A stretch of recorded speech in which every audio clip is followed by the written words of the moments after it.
السلام علیکم دوستو، کیسے ہیں آپ سب؟ میں زمینہ فیاض ایک بار پھر آپ کے ساتھ میں شروع کر رہی ہوں قصہ قلب رائٹرز ڈپارٹمنٹس کی طرف سے۔ اس اسٹوری کا نام ہے راحت البال اور اس کی رائٹرز ہے سمیہ عابد، بنت رضوان، تحریم ذوالفقار اور نبیلہ حسین۔ ہاں میں کمزور ہوں، مگر یقین جانو ناکارہ نہیں ہوں میں۔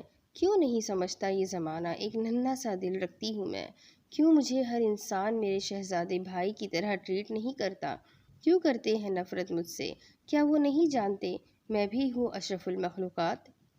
کڑکتی دھوپ میں چندھیائی آنکھوں کے ساتھ وہ تیز تیز قدم بڑھاتے اپنی منزل کی جانب گامزن تھی۔ اف یہ گرمی! یوں معلوم ہو رہا ہے جیسے سورج میرے سر پہ آ کھڑا ہوا ہے۔ اس نے یہ سوچتے ہوئے تپتے سورج کی جانب منہ موڑا جو ابھی بھی شعلے برسانے میں مصروف عمل تھا۔ یکدم اسے اپنے سائے کے ساتھ مزید کسی کا سایہ نظر آیا۔ آواز کوئی تھا جو اس کے مد مقابل پہنچنے والا تھا۔ اس کی دل کی رفتار میں غیر معمولی اضافہ ہوا۔ خوف سے قدموں میں لڑکھڑاہٹ واضح ہو رہی تھی۔ دل میں عجیب وسوسے جنم لے رہے تھے۔ سوسائٹی میں تو ہر جانب سناٹا ہے، کون آئے گا میری مدد کو؟ اس نے دل میں سوچا تھا۔ وہ آواز اب بالکل قریب سنائی دینے لگی۔ ایک دم کسی نے اس کا دوپٹہ دونوں جانب سے کھینچا۔ کون؟ کپکپاتے لبوں سے بے ربط ہوئی سانس کے ساتھ پہلا جملہ جو زخرف کی زبان سے ادا ہوا، میڈم جی۔ تمسخرانہ انداز میں بولنے کے بعد اس شخص نے دوپٹے پر موجود گرفت میں تخفیف کر دی۔ کون ہو تم؟ کپکپاتی ہوئی آواز سے دوبارہ سوال دہرایا گیا۔ چلے بتا دیتا ہوں، میں وہی ہوں جس سے آپ نے یارانِ محفل گروپ میں بات کی تھی۔ تمہیں کیا لگتا ہے کہ تم مجھے اپنا ایڈریس نہیں بتاؤ گی تو میں نہیں ڈھونڈ سکوں گا تمہیں؟ اس شخص نے زخرف کا بازو درندوں کی طرح پکڑتے ہوئے کہا۔ میں اس کے رونگٹے یکدم کھڑے ہو گئے تھے۔ اسے ایسا لگا جیسے کسی نے اس کے پاؤں تلے زمین کھینچ لی ہو، اس کا دل مٹھی میں بھیج لیا ہو، ٹانگوں سے جان نکال لی ہو۔ میں کیسے؟ زخرف کی آواز بے ربط جملوں کی نظر ہو گئی۔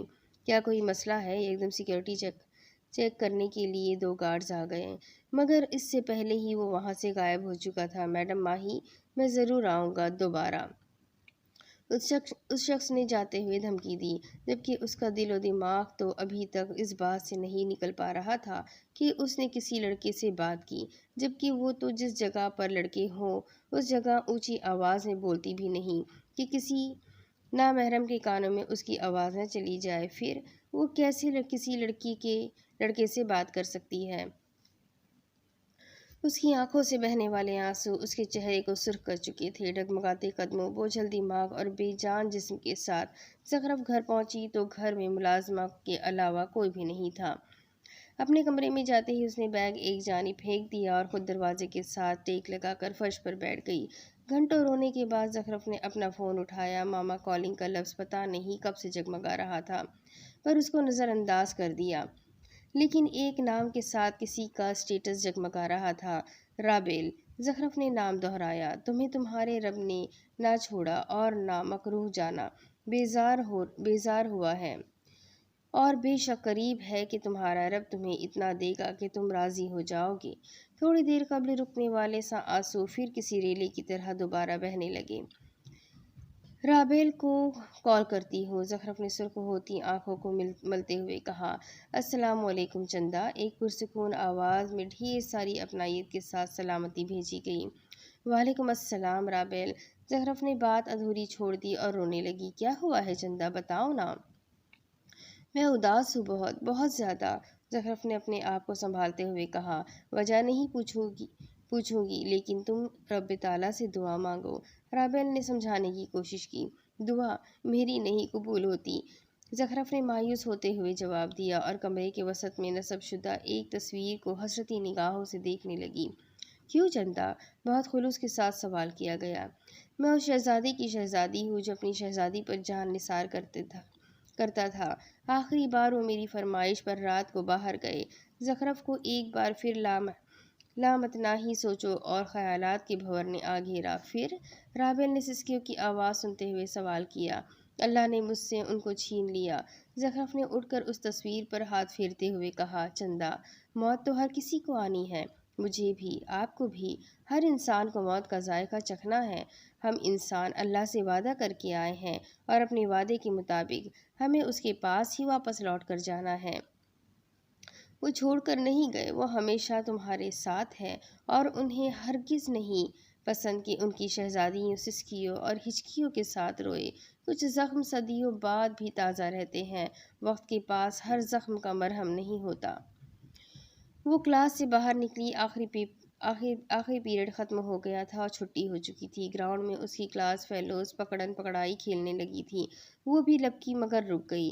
کل بھی وہ پکڑن پکڑائی کھیلنے لگ گئی تھی اور گھر پہنچتے ہی ماں سے پٹائی ہوئی تھی۔ پٹائی کی وجہ بتائی تھی ماں نے مگر ابھی یاد نہیں آ رہی تھی۔ پٹائی اس لیے یاد تھی کہ جو جوتے مارتے ماں نے اسے زور سے تھپڑ مارا تھا اب بھی بہت درد ہو رہا تھا۔ وہ سر جھٹک کر اسکول سے باہر نکلی اور سامنے گول گپے والا کھڑا تھا۔